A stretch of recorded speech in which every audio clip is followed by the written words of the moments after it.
Quando olhamos para o Coliseu em Roma, o que vemos são ruínas, certo? Mas e se por trás destas pedras antigas estivesse uma máquina de espetáculos quase perfeita? Bem, era mesmo isso. Vamos lá descobrir a incrível tecnologia por trás da arena mais famosa de toda a história. E a grande pergunta é mesmo esta. Como é que os romanos, há quase 2000 anos, sem a tecnologia que temos hoje, conseguiram construir uma coisa tão gigante e tão avançada?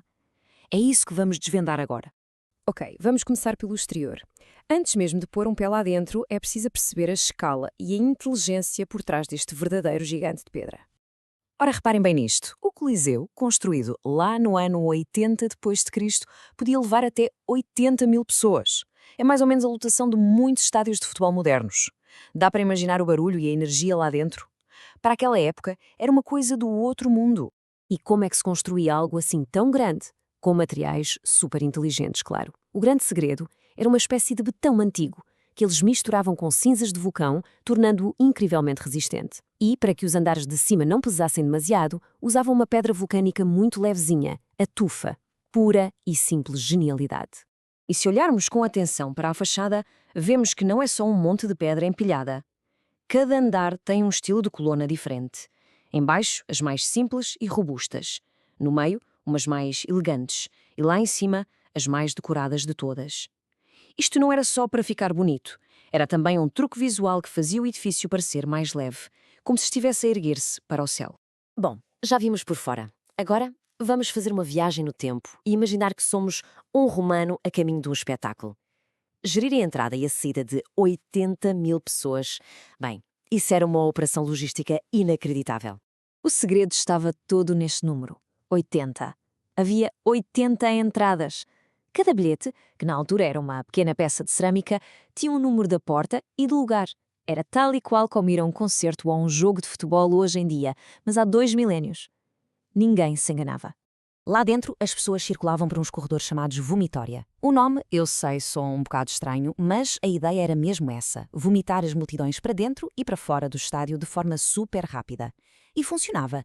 Diz-se que o Coliseu inteiro podia ser evacuado em menos de 20 minutos. Absolutamente incrível. E o sol a bater na cabeça? Sem problema. Os romanos inventaram o velarium, um toldo gigante que cobria grande parte da arena. Era basicamente um teto retrátil primitivo, operado por marinheiros que eram peritos em manobrar velas e cordas. Tecnologia de ponta, mas à moda romana. Muito bem, chegamos ao coração do Coliseu, a arena. Era aqui que tudo acontecia, onde a engenharia mais brilhante se juntava ao espetáculo, muitas vezes da forma mais brutal e impressionante que se possa imaginar. Uma curiosidade, a palavra arena vem do latim e significa literalmente areia. E porquê? Porque o chão de madeira do Coliseu estava sempre coberto com uma camada grossa de areia. Tinha uma função muito prática e um bocadinho macabra, que era absorver o sangue para que os combatentes não escorregassem. E não se pense que os gladiadores eram todos iguais. Havia dezenas de estilos diferentes.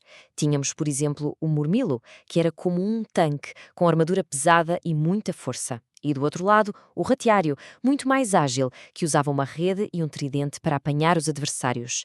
Cada luta era um verdadeiro jogo de estratégia.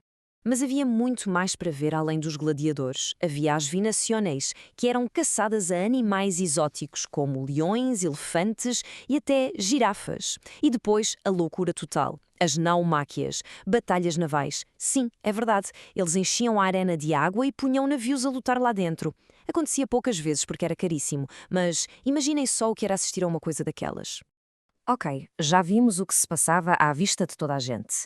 Mas o maior segredo do Coliseu, a sua tecnologia mais avançada, estava bem escondida debaixo da arena. Vamos agora espreitar os bastidores. O grande mistério para o público era este. Como é que de um momento para o outro aparecia um leão ou um grupo de gladiadores do nada, a sair do chão? Seria magia? Não, era pura engenharia. A resposta estava aqui, no hipogeu. Podemos pensar nisto como os bastidores de um grande teatro. Era um autêntico labirinto de túneis e salas em 2 andares, debaixo da arena, onde os animais, gladiadores e cenários esperavam. Era o cérebro escondido de toda a operação. E era aqui que a magia acontecia.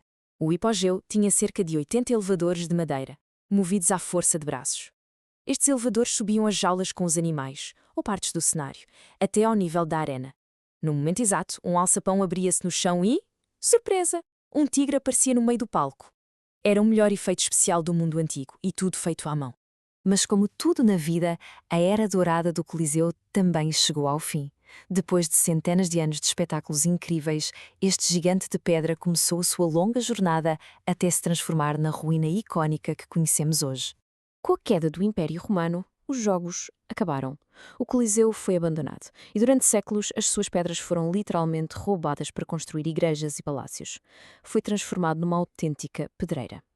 Felizmente, muito mais tarde, a igreja declarou-lo um local sagrado, e foi isso que o salvou da destruição completa. No fundo, o Coliseu é muito mais do que uma arena antiga. É um livro de história escrito em pedra. Mostra-nos não só a violência dos jogos, mas também, e talvez mais importante, a incrível genialidade da engenharia e organização romana.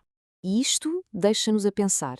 Se os romanos, com ferramentas relativamente simples, conseguiram construir algo tão complexo e que durou tanto tempo, o que seremos nós capazes de construir amanhã? Fica a pergunta no ar: qual será o verdadeiro limite da engenharia?